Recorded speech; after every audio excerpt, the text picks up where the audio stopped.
പ്രാർത്ഥനയിലൂടെ പുണ്യം നേടിയ ഒരു മാസക്കാലം. ഇനി പെരുന്നാളാണ്. മൈലാഞ്ചി ചോപ്പില്ലാതെ പെരുന്നാൾ പൂർണ്ണമാകില്ല നബീസ് ഉമ്മാക്ക്. അതും അമ്മിയിൽ അരച്ചത് തന്നെ വേണം.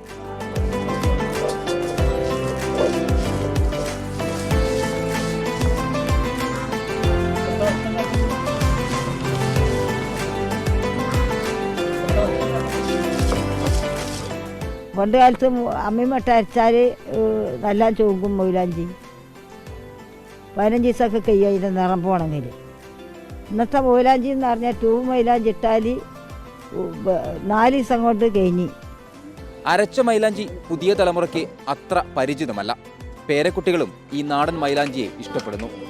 ചെറിയ പെരുന്നാള് വന്നല്ലോ സന്തോഷനാള്, നന്മ നിറഞ്ഞൊഴുകും ലോകത്തിനുല്ലാസനാള്. അത്തറുമുക്കി പറക്കും കാറ്റേ എത്ര നാളായി കണ്ടിട്ട്, ദിക്കറ് പാടി പറക്കും കിളിയെ എത്തുകയില്ലേ നേരത്ത്. ഞങ്ങൾ ഓർമ്മ വെച്ച കാലം തൊട്ട് ഞങ്ങൾ വല്യമ്മ ഞങ്ങൾക്ക് മൈലാഞ്ചിട്ടില്ല അരച്ചിട്ട് വല്യമ്മനെ അരച്ച് ഞങ്ങളൊക്കെ വട്ടത്തി ഇരുത്തിയിട്ട് വല്യമ്മ മൈലാഞ്ചിട്ടിരും. ഞങ്ങളെല്ലാവരും പോയി പറിച്ചു കൊടുക്കും. ട്യൂബിടെ അവിടെ സമ്മതിക്കൂല. ട്യൂബ് പിന്നെ കൈക്ക് അത്ര നല്ലതും അല്ല എന്നാണ് ഇവരൊക്കെ പറയാ. 2 ദിവസം കൊണ്ട് പോകും. ഇതാകുമ്പോൾ കുറേ കാലം ഉണ്ടാവും. വല്യമ്മാൻ്റെ ഒരു ശീലമാണ്. പണ്ടേ മുതൽ ചെറുപ്പം മുതൽ തന്നെ അങ്ങനെ തന്നെയാണ്. പെരുന്നാളിൻ്റെ തലേന്ന് വീട്ടിലേക്ക് ഇവിടുത്തെ തറവാട്ടിക്ക് വരും. എന്നിട്ട് അങ്ങനെ മൈലാഞ്ചൊക്കെ ഇട്ടിട്ട് എല്ലാവരും പോവും. അത് വല്യമ്മക്ക് നിർബന്ധമാണ്.